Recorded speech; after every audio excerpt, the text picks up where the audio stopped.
Hello everyone, welcome to the channel additive once again. तो आज के वीडियो में जैसे कि आप देख सकते हैं हम कुछ केमिस्ट्री के क्वेश्चन प्रैक्टिस करेंगे। अभी इसके पहले मैंने नर्सिंग एप्टीट्यूड और फिजिक्स के क्वेश्चंस प्रैक्टिस करवाए थे and today's video is upon chemistry question. तो इस वीडियो में जो भी क्वेश्चंस रहेंगे केमिस्ट्री के वो आपके आए हुए क्वेश्चंस ही हैं। अभी मैं रिसेंटली जितने भी वीडियोस बना रही हूँ, जितने भी क्वेश्चन प्रैक्टिस करा रही हूँ, वो सारे क्वेश्चंस आपके प्रीवियसली एग्ज़ाम में पूछे गए क्वेश्चंस ही हैं। तो ये क्वेश्चंस भी आपका एंट्रेंस एग्ज़ाम में पहले भी पूछे जा चुके हैं, तो वही क्वेश्चंस मैं आपको प्रैक्टिस करा रही हूँ। यहाँ पे फर्स्ट क्वेश्चन है आपका that formula of hydrogen peroxide. जैसे कि मैंने फिजिक्स पोर्शन के लिए बताया था कि फिजिक्स में क्वेश्चन सॉल्व करने के लिए आपको बेसिक फार्मूलाज पता होने चाहिए, आपको यूनिट का ध्यान रखना है एंड ऑल दैट। वैसे ही केमिस्ट्री में अगर क्वेश्चन सॉल्व करना है, वैसे तो थ्योरी पोर्शन में मॉडरेट क्वेश्चन ही आएंगे, बट स्टिल आपको जो भी फार्मूलाज है, केमिकल फार्मूलाज वगैरह, ये सब भी पता होना चाहिए, क्योंकि इससे भी क्वेश्चन काफ़ी सारे आते हैं। आपको केमिकल नेम दे दिया जाएगा, उसका फार्मूला ऑप्शन में दिया होगा, या फिर आपको फार्मूला दिया होगा, आपको उसका केमिकल नेम पूछा जाएगा। तो ये आपको बेस अपना क्लियर रखना है। सिमिलरली यहाँ पे फर्स्ट क्वेश्चन बोल रहा है that formula of hydrogen peroxide. तो हाइड्रोजन परऑक्साइड का केमिकल फार्मूला क्या होता है? कुछ ऑप्शंस दिए हैं आपको, H2O3, H2O2, H3O4, H2SO4। So the correct answer is B, that is H2O2। फिर हमारा नेक्स्ट क्वेश्चन है hardest form of carbon is. Carbon का हार्डेस्ट फॉर्म क्या होता है? तो कार्बन का जो हार्डेस्ट फॉर्म होता है वो होता है diamond. So the correct option is A. फिर है metal present in haemoglobin is. Haemoglobin as we all know that हमारे ब्लड में आरबीसीज होती हैं। तो जो हमारी आरबीसीज होती हैं वो हीमोग्लोबिन की बनी होती है, एंड हीमोग्लोबिन में जो मेन मेटल प्रेजेंट होता है वो कौन सा होता है? ऑप्शन है Fe, Mg, Ca, Zn। So the correct answer is A, that is Fe यानी कि आयरन। फिर नेक्स्ट क्वेश्चन है which is the most electronegative atom. सबसे ज़्यादा इलेक्ट्रोनेगेटिव एटम कौन सा होता है? तो इसकी एक ट्रिक होती है, वैसे तो कुछ ऑप्शंस हैं आपको, क्लोरीन, फ्लोरीन, हाइड्रोजन, ऑक्सीजन। तो आपको अगर ट्रिक पता है तो इफ़ अगर आपसे ऑर्डर भी पूछ लिया जाएगा इलेक्ट्रोनेगेटिव एटम का तो आप वो भी कर पाओगे। तो इसकी ट्रिक होती है phone call, which means fluorine जो होता है सबसे ज़्यादा इलेक्ट्रोनेगेटिव होता है, उससे सेकंड नंबर पे होता है ऑक्सीजन, देन होता है नाइट्रोजन, देन होता है क्लोरीन। सो इस तरीके से अगर आपको ऑर्डर फॉर्म में भी दिया होता है ऑप्शन चेंज करके तो आपको ये पता होगा, तो आप इजीली करेक्ट कर पाओ। मान लीजिए आपको यही ऑप्शन दिया, आपसे ये पूछ लिया जाए विच is the second most electronegative atom, तब आपका ऑप्शन चेंज होकर फ्लोरीन ना होकर ऑक्सीजन हो जाएगा according to this order format, right. तो अभी इस क्वेश्चन का आंसर तो होगा आपका fluorine, that is B option is correct. फिर आपसे पूछ रहा है फॉर्मूला फॉर फॉस्फोरस। फॉस्फोरस का फॉर्मूला क्या होता है? ये P2, P3, P4 और P। सो ये क्वेश्चन आपका 2022 में पूछा गया था। इसका करेक्ट आंसर होगा हो जाएगा C, that is P4। Phosphorus is represented by P4। फिर क्वेश्चन है formula for common salt. Common salt का फॉर्मूला क्या होता है? तो ये क्वेश्चन मतलब अलग अलग नेम से पूछा गया था। सेम क्वेश्चन था, ऑप्शन भी सेम थे, लेकिन बस क्वेश्चन में थोड़ा चेंजेस थे। और ये क्वेश्चन एक ही एग्जाम में दो बार पूछा गया था। एक बार पूछा था that what is the formula of common salt, और फिर यही क्वेश्चन रिपीट होकर पूछा था what is the formula for rock salt. तो हमें पता होना चाहिए रॉक सॉल्ट, कॉमन सॉल्ट, ये सब एक ही नाम है, मतलब इनका एक ही फॉर्मूला होता है, अलग अलग नाम है। तो इसका जो करेक्ट आंसर होगा वो होगा बी, दैट इज़ NaCl। जो सोडियम क्लोराइड होता है जिसे हम टेबल सॉल्ट भी बोलते हैं, यहाँ पे आपसे फॉर्मूला फॉर टेबल सॉल्ट भी पूछ सकता है। तो ये तीनों के लिए ही हमारा सेम ऑप्शन रहेगा, दैट इज़ NaCl। फिर नेक्स्ट क्वेश्चन आ जाता है ऑक्सीजन इज़ एब्सेंट इन। इनमें से कौन सा ऐसा ऑप्शन है जिसमें ऑक्सीजन एब्सेंट है, बिल्कुल भी प्रेजेंट नहीं है? फर्स्ट ऑप्शन है सिलिका, ग्लास, कैरोसिन, आयरन। तो इसमें जो करेक्ट आंसर होगा वो होगा सी, दैट इज़ कैरोसिन। कैरोसिन एक कंबस्टिबल हाइड्रोकार्बन होता है जिसे हम जलाने के पर्पज़ से यूज़ करते हैं। तो इसमें जो ऑक्सीजन का जो भी परसेंटेज होता है वो ज़ीरो होता है। तो ऑक्सीजन इसमें बिल्कुल भी प्रेजेंट नहीं होती है, that means oxygen is absent in kerosene. Next question meaning of ozone hole is. Ozone hole का मतलब क्या होता है?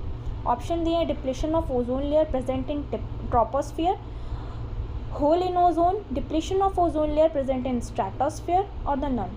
तो इसमें जो करेक्ट आंसर होगा वो होगा आपका सी। वैसे तो ए और सी ऑप्शन सिमिलर लग रहे हैं कि ओजोन लेयर का डिप्लीशन हो जाना ही ओजोन होल होता है, लेकिन हमें ये भी पता नहीं चाहिए कि ओजोन लेयर कौन सी लेयर में प्रेजेंट होती है जो ओजोन होती है। तो हमारे एटमॉस्फेयर में कुछ लेयर्स होती हैं, as you all know that troposphere, stratosphere etcetera.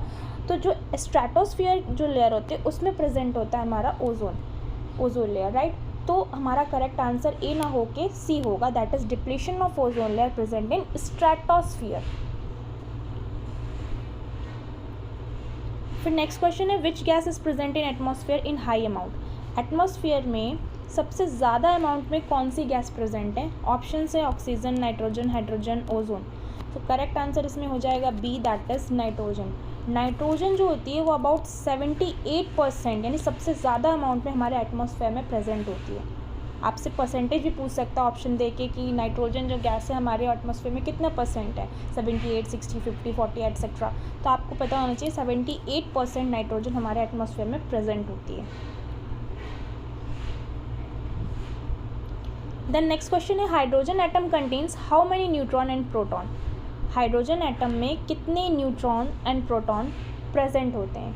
तो हाइड्रोजन में हमें पता होना चाहिए, हम इस तरह से रिप्रेजेंट करते हैं हाइड्रोजन एटम को, विच मीन्स इसमें 1 प्रोटॉन एंड 1 इलेक्ट्रॉन प्रेजेंट है, राइट। और प्रोटॉन और इलेक्ट्रॉन प्रेजेंट है 1 1। तो नाइट्रोजन की वैल्यू जो न्यूट्रॉन की वैल्यू होगी वो होगी हमारी 0। हाइड्रोजन में हमारे 0 न्यूट्रॉन एंड 1 प्रोटॉन प्रेजेंट होता है। तो ऑप्शंस कुछ गिवन है, only 1 proton, only 1 electron, only 1 neutron, 0 neutron and 1 proton. So the correct answer is D, that is 0 neutron and 1 proton. फिर है speed of air is measured by. Air की speed हम किससे मीज़र कर सकते हैं? एनीमोमीटर, हाइग्रोमीटर, स्फिग्नोमेनोमीटर और the none. तो A option is the correct answer, that is anemometer. Anemometer एक डिवाइस होती है जिससे हम जो हवा की स्पीड है, एयर की स्पीड है, उसको मीज़र कर सकते हैं। देन क्वेश्चन है for civil work water is purified by. Civil work के लिए जो वाटर है उसे किस तरह से प्यूरिफाई किया जाता है, कौन सी प्रोसेस के थ्रू प्यूरिफाई किया जाता है? ऑप्शन है chlorination, distillation, fluorination, filtration. Correct answer is a, that is chlorination. ये सारे क्वेश्चन आपके पूछे हुए हैं पहले एग्जाम जितने भी हो चुके हैं नर्सिंग के, तो ये कोई भी ऐसा क्वेश्चन न्यू क्वेश्चन नहीं है, ये पूछा गया क्वेश्चन है। तो ये मत समझना कि बहुत इजी लेवल का है, इजी है आई नो, लेकिन ये आए हुए क्वेश्चन है तो आपको इनकी भी प्रैक्टिस करना ज़रूरी है। बाकी आप लोग ये मत समझो कि इस बार भी ईजी ही आएगा, एटलीस्ट ईजी नहीं तो मॉडरेट तो आएगा ही। कुछ क्वेश्चन ऐसे भी हो सकते हैं जो थोड़ा हाई लेवल होंगे, क्योंकि आपको पता होना चाहिए कि अब कंपटीशन हाई होता जा रहा है। कंपटीशन बढ़ने की वजह से हर ईयर आपका जो एग्ज़ाम का लेवल है वो अप होता जाएगा। तो ऐसा नहीं है कि अब इजी ही क्वेश्चन आते रहेंगे, थोड़े क्वेश्चन के लेवल तो बढ़ेंगे, राइट। लेकिन इसका मतलब ये नहीं है कि जो आए हुए क्वेश्चन है ईजी क्वेश्चन है तो उसको हम बिल्कुल ही ना देखें, क्योंकि उनमें से भी कुछ क्वेश्चन रिपीट हो जाते हैं। और हमारे एग्ज़ाम में आपको पता होना चाहिए कि एक एक नंबर की कितनी वैल्यू होती है, ठीक है। एक एक नंबर से यहाँ पे रैंक बदलती है और एक एक नंबर से रैंक बदलने की वजह से आपका जो सीट है वो कोई और लेके चला जाएगा, आपको मिलने वाला कॉलेज नहीं मिलेगा। तो यहाँ पे हमें कुछ भी इजी टफ इनमें डिफ्रेंशिएशन नहीं करना है। हमें जो भी मिल रहा है पढ़ने के लिए, हमें सारे क्वेश्चंस की प्रैक्टिस करनी है। सारे मतलब सारे, हाई लेवल के हो, लो लेवल के हो, मॉडरेट लेवल के हो, चाहे कुछ भी हो, राइट। फिर यहाँ पे नेक्स्ट क्वेश्चन है इन गोबर gas which gas is present in chief amount. गोबर गैस में सबसे ज़्यादा मात्रा में कौन सी गैस प्रेजेंट होती है? तो यहाँ पे कुछ ऑप्शंस दिए हैं, that is methane, nitrogen, oxygen and ozone. तो करेक्ट आंसर आपका हो जाएगा मीथेन। अबाउट 50 to 70% मीथेन आपकी गोबर गैस में प्रेजेंट होती है। फिर है melanin prevent which rays from which rays. जो मेलानिन प्रेजेंट होता है हमारी बॉडी में वो हमें कौन सी रेज से प्रोटेक्ट करता है या प्रिवेंट करता है? ऑप्शन है UV rays, X rays, visible rays, infrared rays. So the correct answer is A, that is UV यानी अल्ट्रा वायलेट रेज। मेलानिन जो हमारी बॉडी में प्रेजेंट होता है वो हमें अल्ट्रा वायलेट रेज से प्रोटेक्ट करता है।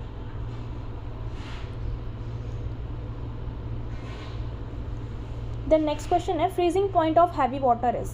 हैवी वाटर का फ्रीजिंग पॉइंट क्या होता है? हैवी वाटर हमें पता होना चाहिए, इसको हम D2O से रिप्रेजेंट करते हैं। आपको इसका फॉर्मूला भी पता होना चाहिए, ये भी पूछ सकता है आपसे। और इसका फ्रीजिंग पॉइंट क्या होता है? तो कुछ ऑप्शंस हैं 38 degree, -3.8 degree, -38 degree and the 3.8 degree. So the correct answer is D, that is 3.8 degree. Exactly बोले तो 3.82 डिग्री पर जो हैवी वाटर होता है वो फ्रीज़ हो जाता है। देन फिर हमारा नेक्स्ट क्वेश्चन पे आ जाते हैं न्यूक्लियस कंटेन। न्यूक्लियस में क्या क्या होता है? ऑप्शंस दिए हैं electron and proton, neutron and electron, neutron and proton, all of the above. पता होना चाहिए कि जो हमारा न्यूक्लियस होता है वो एक एटम में प्रेजेंट होता है। For example this is the atom और ये बीच में हमारा प्रेजेंट है न्यूक्लियस। और न्यूक्लियस के अराउंड जो एटम में है हमारे सर्कुलर मोशन में क्या सर्कुलेट करते रहते हैं? Electrons, right. तो इलेक्ट्रॉन्स तो सराउंडिंग में होते हैं, बचा न्यूक्लियस। तो न्यूक्लियस में हमारा क्या क्या प्रेजेंट होगा? हमारा प्रेजेंट होता है प्रोटॉन प्लस न्यूट्रॉन, तो द करेक्ट ऑप्शन इसमें जो होगा वो हो जाएगा हमारा C, that is neutron and proton. Then फिर नेक्स्ट क्वेश्चन पे आ जाते हैं, which of the following metal first used by man on earth. कौन सा ऐसा मेटल है जो सबसे पहले मैन्स के थ्रू यूज़ किया गया था ऑन अर्थ। ऑप्शन है copper, iron, tungsten, silicon. So the correct answer is a, that is copper. Copper सबसे पहला ऐसा मेटल था जो यूज़ किया गया था बाय मैन ऑन अर्थ। ठीक है। देन नेक्स्ट क्वेश्चन है, what is the process called off converting the solid directly into the gases. ये क्वेश्चन मैंने पहले भी आपको केमिस्ट्री पोर्शन में बताया हुआ। क्वेश्चन आता है वो दैट्स गुड, नहीं आता है तो देख लेते हैं क्या आंसर होगा इसका। सॉलिड को बोल रहा है डायरेक्टली अगर गैस में कन्वर्ट करें तो उस प्रोसेस को हम क्या बोलेंगे। वैसे तो सॉलिड को गैस में कन्वर्ट करने का पूरा फॉर्मेट होता है कि पहले कोई भी सॉलिड होता है तो पहले हम उसे लिक्विड में कन्वर्ट करते हैं, फिर लिक्विड से गैस फॉर्म में आता है, राइट। लेकिन यहाँ डायरेक्ट जंप करके सॉलिड से गैस में कन्वर्ट हो रहा है, तो इस प्रोसेस को हम बोलते हैं sublimation, that is B option is correct. Next question आपका आ जाता है, हु डिस्कवर्ड इलेक्ट्रॉन। इलेक्ट्रॉन को किसने डिस्कवर किया था। तो इसके पहले भी जब मैंने क्वेश्चन बताया तो मैंने आप लोगों को एक ट्रिक बताई होगी कि जिसमें मैंने आपको इलेक्ट्रॉन, प्रोटॉन और न्यूट्रॉन तीनों के डिस्कवरर के नाम लर्न करवाए होंगे। तो इसकी जो ट्रिक थी वो थी ईंट पर नाच, कि एक निमोनिक टाइप हो जाता है कि आपको लर्न होना चाहिए। ये एक ट्रिक हो जाती है जिससे आपको तीनों के जो नेम है वो लर्न हो जाएंगे। ई यानी इलेक्ट्रॉन की जो डिस्कवरी की थी वो टी यानी थॉमसन ने की थी। तो अकॉर्डिंग टू दिस ट्रिक इस क्वेश्चन का आंसर तो आपको मिल गया, that is A option is correct, J Thomson. Electron की डिस्कवरी की थी जे थॉमसन ने। नेक्स्ट देख लेते हैं, पर यानी P for proton, R for Rutherford. तो प्रोटॉन की अगर डिस्कवरी पूछते हैं किसने की है तो उसका आंसर आपका हो जाएगा रदरफोर्ड। देन बचता है हमारा नाच यानी कि एन फॉर न्यूट्रॉन एंड चार यानी सी फॉर चैडविक। तो न्यूट्रॉन की डिस्कवरी की थी चैडविक ने। तो यहाँ से आपको तीनों के नेम लर्न हो गए। इलेक्ट्रॉन की डिस्कवरी की थी जे थॉमसन ने, प्रोटॉन की रदरफोर्ड ने एंड न्यूट्रॉन की चैडविक ने, राइट। देन फिर मूव करते हैं नेक्स्ट क्वेश्चन में, which gas is known as laughing gas. कौन सी गैस होती है जिसे हम लाफिंग गैस के नाम से जानते हैं। तो ऑप्शन है nitrous oxide, ferrous oxide, nitric oxide, calcium sulphate. Correct answer is A, that is nitrous oxide. ये जो क्वेश्चंस हैं इसका पीडीएफ मैं अपने टेलीग्राम चैनल पे शेयर कर दूँगी, तो वहाँ से भी प्रैक्टिस कर सकते हो खुद से। तो उसके लिए आप मेरा टेलीग्राम चैनल ज्वाइन कर लेना, उसका लिंक मैं आपको डिस्क्रिप्शन में प्रोवाइड करा दूँगी या फिर कमेंट सेक्शन में पिन कर दूँगी। ओके, देन फिर नेक्स्ट क्वेश्चन पे आते हैं, curd is sour due to presence of. Curd यानी कि जो दही होता है वो खट्टा होता है किसकी प्रेजेंस में, कौन सा एसिड होता है उसमें। ऑप्शन है tartaric acid, oxalic acid, lactic acid, acetic acid. Correct answer is C, that is lactic acid. Lactic acid की वजह से जो कर्ड होता है वो सोर होता है। Then next question, which of the following fibre catches fire least. कुछ ऑप्शन दिए हैं, नायलन, कॉटन, रेलॉन, टेरिकॉट। तो इनमें से कौन सा ऐसा फाइबर है जो बहुत ही कम फायर को कैच करता है। Option is B, that is cotton. फिर नेक्स्ट क्वेश्चन है, cloud is a colloidal dispersion of. Cloud किसका कोलाइडल डिस्पर्जन होता है। ऑप्शन है air in a dispersion medium of water, air का वाटर में डिस्पर्जन होना, fog in disperse medium of water, fog का वाटर में डिस्पर्ज होना, मिस्ट का वाटर एयर में डिस्पर्ज होना, या फिर water drops in dispersion medium of air, air में वाटर का डिस्पर्जन होना।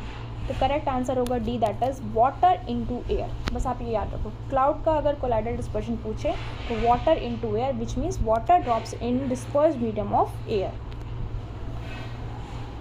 Next question, which of the following is petroleum wax. इसमें से कौन सा ऐसा ऑप्शन है जो कि पेट्रोलियम वैक्स का एग्जाम्पल है। Bees wax, paraffin wax, jojoba wax और the none. Correct answer is B, that is paraffin wax. Then फिर नेक्स्ट क्वेश्चन है, which is the purest form of iron. Iron का purest form क्या होता है। Pig iron, wrought iron, steel, cast iron. Correct answer is B, that is wrought iron. Then next question आ जाता है, which of the following is super cooled liquid. अगर super cooled liquid है तो उसे हम क्या बोलेंगे। Teflon, mercury, glass, ice cream. Correct answer is C, that is glass. फिर आ जाता है टीयर गैस। टीयर गैस जिनसे आंसू आ जाते हैं तो वो किसका बना होता है, सो केमिकल कंपोजिशन क्या होता है पूछ रहा है। Chloroprene, chloroprene, carbonyl chloride, nitrous oxide, bleaching powder. तो नाइट्रस ऑक्साइड तो हमारी लाफिंग गैस होती है, ब्लीचिंग पाउडर भी नहीं होता बच्चे, ये दो ऑप्शन। तो जो टीयर गैस होती है वो होता है कार्बोनिल क्लोराइड। फिर नेक्स्ट क्वेश्चन है, milk is a natural what, solution, emulsion, suspension, mixture. तो जो मिल्क होता है वो इमल्शन होता है, यानी कि फैट का वाटर में डिस्पर्जन। फिर है aluminium can be purified by. Aluminium जो होता है वो किस प्रोसेस के थ्रू प्योरीफाइड होता है, तो वो होता है इलेक्ट्रोलिसिस, जिसको हम हुप्स प्रोसेस भी बोलते हैं। यहाँ पे आपसे इलेक्ट्रोलिसिस ना बोल के हुप्स प्रोसेस या ये सब प्रोसेस के नाम लिख जाएगा, contact process and all that. तो इसमें से आपको करेक्ट आंसर चूज़ करना होगा। फिर आ जाता है iodise salt is beneficial for. जो आयोडाइज सॉल्ट होता है वो किस चीज़ के लिए बेनिफिशियल होता है हमारी ह्यूमन बॉडी में? Lowering of blood pressure, BP को कम करने में हेल्प करता है, prevent from dehydration, thyroid function, या फिर salivary gland. Correct answer is A, that is lowering BP. BP को कम करने में हेल्प करता है। फिर है which of the following gas is most toxic. जो ऑप्शंस गिवन है इसमें से कौन सी ऐसी गैस है जो सबसे ज़्यादा टॉक्सिक यानी जहरीली होती है? Carbon dioxide, carbon monoxide, sulphur dioxide और the none. Correct answer is B, that is carbon monoxide. वैसे तो कार्बन डाइऑक्साइड भी बहुत ज़्यादा हार्मफुल होती है हमारी ह्यूमन बॉडी की, लेकिन इन दोनों के कंपैरिजन में देखें तो CO जो है यानी कार्बन मोनोऑक्साइड वो ज़्यादा होती है toxic as compare to CO। फिर हमारा आ जाता है milk sugar is. Milk sugar क्या है? ऑप्शन है sucrose, lactose, galactose, fructose. Correct answer is B, that is lactose. The purity of gold is measured in carat. जो गोल्ड की प्योरिटी होती है उसे हम कैरेट में मेज़र करते हैं, right?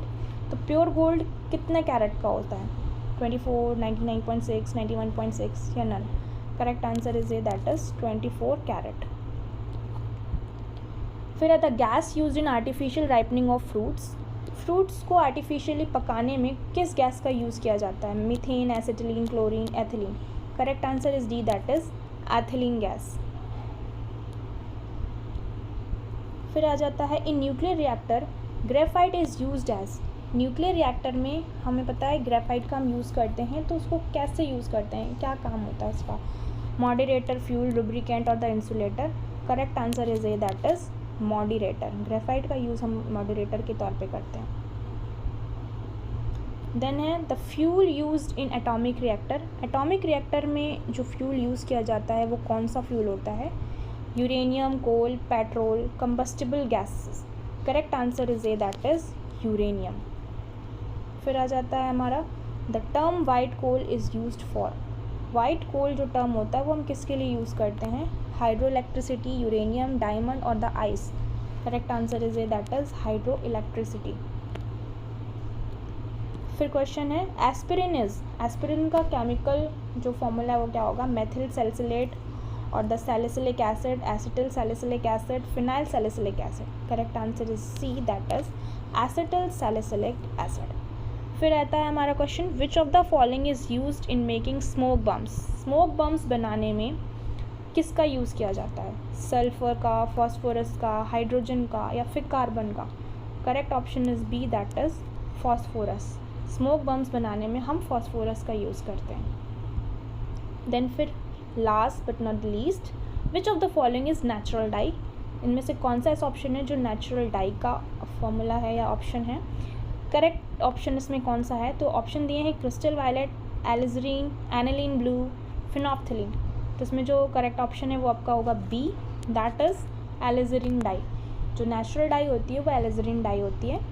So this is all about today's video, जिसमें मैंने अराउंड 40 क्वेश्चन आप लोगों से केमिस्ट्री के शेयर किए। So hope you guys all like this video. Thank you so much for watching it.